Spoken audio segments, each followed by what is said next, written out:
Assalamualaikum warahmatullahi wabarakatuh dan selamat sejahtera. Nama saya Puteri Nur Dalila Sofia binti Abdul Hakim.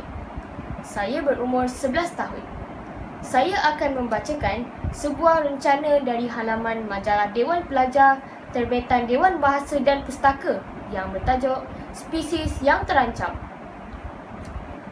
Pada masa ini, jumlah haiwan yang terpaksa dikorbankan demi memenuhi tuntutan pemodenan, kehendak dan nafsu manusia semakin meningkat angkanya.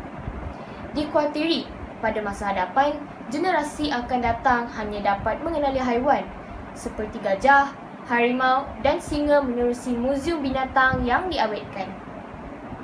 Adik, sekiranya perkara ini terus berlaku, dunia bakal berhadapan dengan krisis kepupusan spesies haiwan tertentu yang tidak dapat digantikan dengan kebijaksanaan manusia.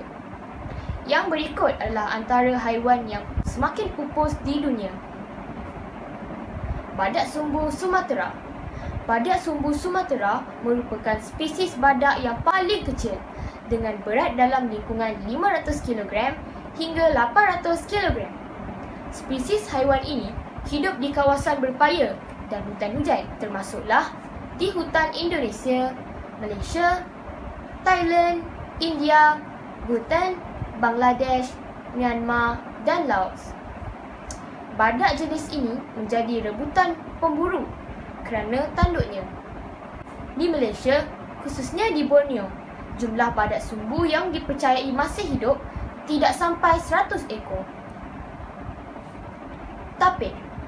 Tapir Malaysia merupakan spesies ternak yang paling besar berbanding dengan 3 lagi spesies yang ada di dunia.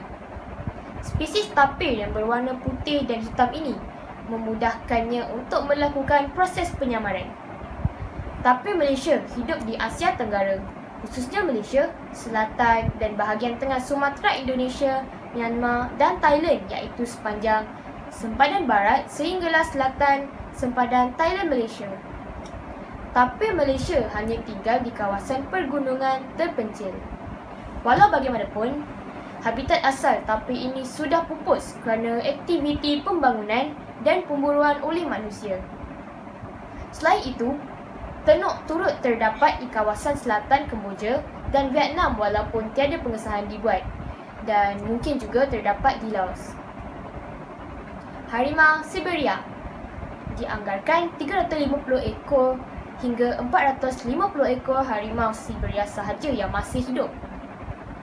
Spesies harimau ini pernah hidup di wilayah China, Semenanjung Korea dan Mongolia. Sekarang, haiwan tersebut hanya boleh hidup bebas di Rusia, di wilayah perlindungan kawasan Amur-Ussuri. Antara faktor yang mendorong pengurangan jumlah populasi haiwan ini termasuklah aktiviti pembalakan, pemburuan dan perdagangan haiwan secara haram. Sebagai kesimpulannya, ancaman kepupusan haiwan bukan hanya dialami oleh negara dunia ketiga dan membangun. Sebaliknya, fenomena ini turut menjadi masalah global.